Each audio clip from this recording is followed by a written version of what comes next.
कुष्ठ रोग, ये एक ऐसा शब्द है जिसे सुनते ही ना मन में एक बहुत पुराना डर और कई तरह की तस्वीरें उभर आती हैं। लेकिन आज हम सदियों पुरानी इस बीमारी को एक नई, एक वैज्ञानिक नज़र से समझने वाले हैं। तो चलिए सबसे पहले इस बीमारी के असल रूप को देखते हैं। ये जो त्वचा पर लक्षण दिख रहे हैं, ये माइकोबैक्टीरियम लेप्री नाम के एक बैक्टीरिया की वजह से होते हैं। पर जो हमें दिख रहा है ना, वो पूरी कहानी बिल्कुल नहीं है। तो आखिर ये कुष्ठ रोग है क्या? देखिए, ये एक पुरानी मतलब धीरे धीरे बढ़ने वाली संक्रामक बीमारी है। इसका सीधा असर हमारी त्वचा और पेरिफेरल नर्वस सिस्टम पर पड़ता है, यानी दिमाग और रीढ़ के हड्डी के बाहर की जो नसें हैं उन पर। और इस पूरी परिभाषा में सबसे जरूरी शब्द कौन सा है? वो है इलाज योग्य। जी हाँ, इसका पूरी तरह से इलाज मुमकिन है। वैसे इसे हैंसन रोग के नाम से भी जाना जाता है। ये नाम डॉक्टर गेरहार्ड हैंसन के सम्मान में रखा गया है, जिन्होंने 1873 में इसके बैक्टीरिया की खोज की थी।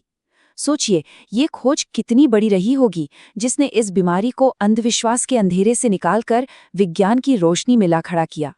ठीक है, तो आप थोड़ा और गहराई में जाते हैं और समझते हैं कि ये बैक्टीरिया आखिर शरीर पर हमला करता कैसे है। तो सवाल ये है कि ये फैलता कैसे है। इसका सबसे आम तरीका है सांस के जरिए। जब कोई ऐसा मरीज जिसका इलाज नहीं चल रहा हो, वो खांसता या छींकता है, तो हवा में छोटी छोटी बूंदें फैल जाती हैं। और अगर ये किसी स्वस्थ इंसान की सांस में चली जाए तो इन्फेक्शन हो सकता है। अब ये समझना बहुत दिलचस्प है कि शरीर के अंदर जाने के बाद होता क्या है। बैक्टीरिया सांस या त्वचा के रास्ते अंदर आता है।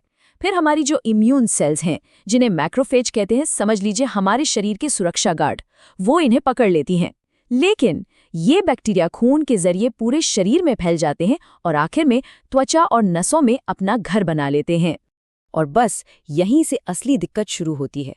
ये बैक्टीरिया हमारी नसों पर हमला करते हैं। आप इसे ऐसे समझ सकते हैं जैसे किसी बिजली के तार के ऊपर का प्लास्टिक कवर हट जाए और अंदर का तार दिखने लगे। ये बैक्टीरिया ठीक यही काम हमारी नसों के साथ करते हैं, उनकी सुरक्षा परत को खत्म कर देते हैं। नतीजा, शरीर के उन हिस्सों में महसूस करने की शक्ति ही खत्म हो जाती है। तो चलिए अब अगले हिस्से पर चलते हैं। जब बैक्टीरिया शरीर में अपना घर बना लेता है तो इसके संकेत दिखते कैसे हैं? इसके कुछ आम लक्षण हैं। त्वचा पर फीके या रंगहीन धब्बे पड़ना, त्वचा का मोटा या एकदम सूखा हो जाना, त्वचा पर गांठें बनना, पैरों में ऐसे छाले होना जिनमें दर्द ना हो, और यहाँ तक कि भौहों या पलकों के बाल झड़ना, ये सब शुरुआती संकेत हो सकते हैं। लेकिन एक बात और, कुष्ठ रोग हर मरीज में एक जैसा नहीं दिखता। ये असल में इस बात पर निर्भर करता है कि किसी का इम्यून सिस्टम कितना मजबूत है। अगर इम्यून सिस्टम मजबूत है तो त्वचा पर कुछ ही धब्बे दिखते हैं, पर अगर इम्यून सिस्टम कमजोर पड़ जाए तो ये बीमारी ज्यादा गंभीर रूप ले सकती है और पूरे शरीर में फैल सकती है।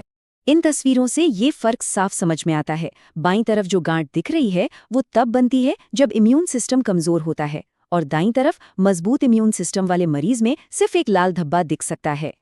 पर अब आते हैं इस पूरी कहानी के सबसे अच्छे हिस्से पर, और वो ये है कि इसका एक बहुत असरदार इलाज मौजूद है।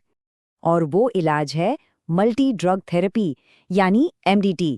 ये कुछ नहीं बल्कि एंटीबायोटिक्स का एक कॉम्बिनेशन है जो इस बैक्टीरिया को जड़ से खत्म कर देता है। ये बहुत जरूरी बात है। MDT में मुख्य रूप से 3 दवाएं होती हैं, रिफैम्पिसिन, डैप्सोन और क्लोफाजिमिन। अब आप सोचेंगे कि एक साथ 3 दवाएं क्यों? वो इसलिए ताकि बैक्टीरिया में दवा के खिलाफ लड़ने की ताकत पैदा न हो। और ये तरीका इतना कामयाब रहा कि ये दूसरी संक्रामक बीमारियों के इलाज के लिए भी एक मॉडल बन गया। लेकिन इलाज के साथ ही सफर खत्म नहीं होता। असल में बैक्टीरिया के जाने के बाद एक नया सफर शुरू होता है, पुनर्वास और रिकवरी का। चलिए इसे समझते हैं।